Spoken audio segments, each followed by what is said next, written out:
everybody, we are back. My next guest, of course, starred in the Home Alone movies and most recently Party Monster and Saved. Now he has authored this new book out, very fascinating book, Junior. Please welcome Macaulay Culkin.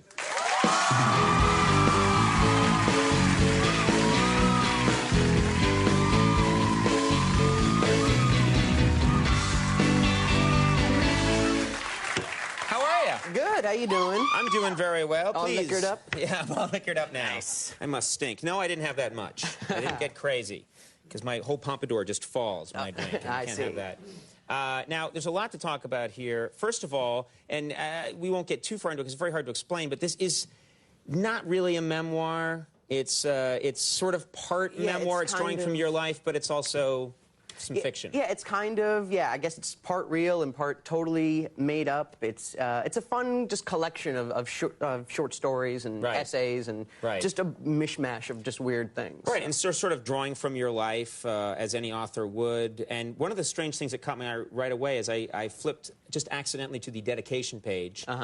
And the book is dedicated to the program Saved by the Bell. And so I got to ask you about that because you don't often you don't pick up Moby Dick and see dedicated to Saved by the Bell cast. But why Saved by the Bell? Well, I think I was a closet Saved by the Bell fan. I think for many years there. So I think I'm finally just coming out of my Saved by the Bell closet, I guess. Right. So yeah, woo. Yeah. So, I was too. Sadly, I was much older than you. When I was living out in Los Angeles, I was watching Saved by the Bell, and at one point I looked at I saw myself in the mirror watching Saved by the Bell in the morning, eating cereal out of like a Tupperware bowl. Nice. And I was like, I'm 30. Well, we even developed a drinking game for it and everything like that. A drinking game? Yeah. You and your friends have a Saved by the Bell drinking game? Yeah, it's like every time someone refers to, Screech is Samuel, you have to take a drink, and every time, Sack is called Preppy, and every time you see the parents, because there's never parents, you have to take like 10 shots. So, wow. So when things, it sounds like you're picking a lot of things that don't happen that often. Well, my drinking game was anytime they're in school, I drink. Which is why I was hospitalized for a time you and Martha, yeah. Yeah. Now, a lot of... We both did our time, yeah. Wait. I love her. That's you. I love her. I love that woman, so it's okay. Now, this is interesting. So many people, when a celebrity, when a known person writes a book, people always go right to what's the shocking expose? What's the shocking secret we're learning about the celebrity in this book? And yours is quite shocking. You say in this book that one of your eyes is bigger than the other. Well, in this business, you end up seeing a lot of pictures of yourself. And so it's like you just nitpick everything. So it's like there's this whole section where it's like there's not even spaces, with all the words. And it's like one eye bigger than the other and a crooked nose and like all that stuff. Because you really dissect your face because sometimes it's so big. Well, mine is big anyway, but yours was... You were in, sort of like you star in movies, and when your face is projected on a giant 60-foot screen, you can probably just sit there for 2 hours and find everything you don't like about yourself. Well, that's all you do. You can't really watch your performance, so that's the kinds of things that you do. So it's like I tend not to watch myself anymore. I'm the opposite. I watch my show and I stroke the screen and go, pretty, he's so pretty. Which is sad. I don't like to, get dirty here, but we have to talk about this. You reveal in this book that you have a pet name. Oh, boy. Which some people do for your penis. Well, it's not so much mine, really. I did a...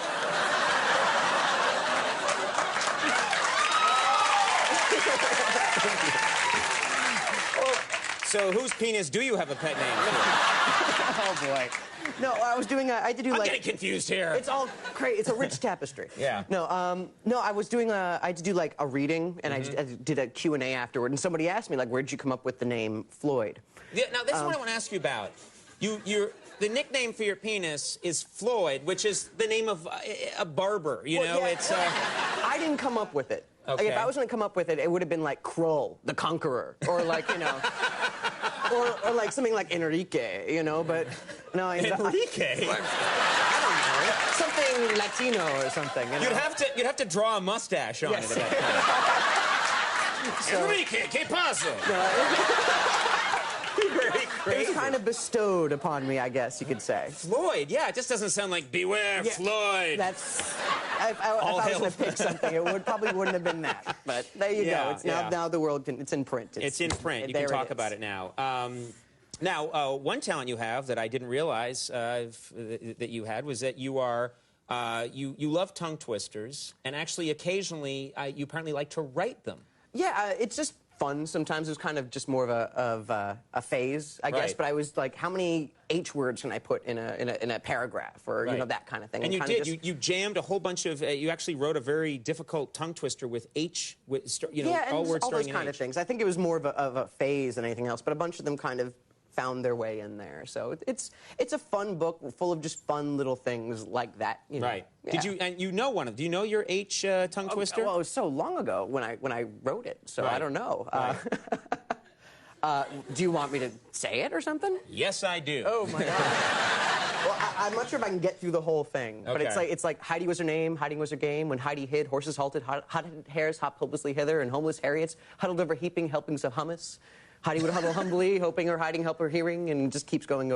Yeah, it goes on for quite a long time. It sounds like you do know it, actually. Well, I know chunks of it, yes. You know huge chunks of it, Huge chunks of it, yes. This would be a good exercise, though, for any actor to do, because they're always trying to... They do a lot. There's a lot of those kind of just exercising your tongue kind of exercise, like the theater. I've tried a bunch of those over time, and I always say a dirty word, like accidentally 3 words into it, because I, jumble up the words because I start tripping, and then it just sounds like I'm a sailor on shore leave. Nice. Now, many celebrity authors, you're sort of, even though this is not exactly a memoir, or it's fiction, it's nonfiction blended together, you're sort of leaving yourself open a little bit to criticism. Is that the kind of thing that you're prepared for? Yeah, it's totally frightening. I mean, the whole experience is frightening, because I'm putting my words out there in a way that could just be twisted or just made to be tabloidy or delicious and things like that. But I kind of just, it's a great process for me, and it's just so, it's a good kind of frightening. Like, I'm totally scared to death doing it, but then when I come out the other end of it, I'm so glad that I did it. Like, doing these signings and readings at bookstores. And you've been getting an incredible turnout, too. It was really cool. I kind of expect nobody to show up. Right. So when anyone does, I guess, I'm relatively pleased. Well, our producer stopped by one of them and said it was just, thousands of people. It was crazy. It was really crazy. Like I said, I don't expect anyone to show up. So it was a really big turnout. It was really intimidating. I'd never read anything of mine to strangers before, and so. But it was really great. People responded really well to the book, and I couldn't be more pleased with people's responses. Good for you for doing it. Junior is in stores now. Check it out. And Macaulay, thanks for stopping by. Thank you for Always good to have you on the show. Macaulay Culkin, a very nice fellow. We'll be right back. Billy Bragg coming up, so stick around.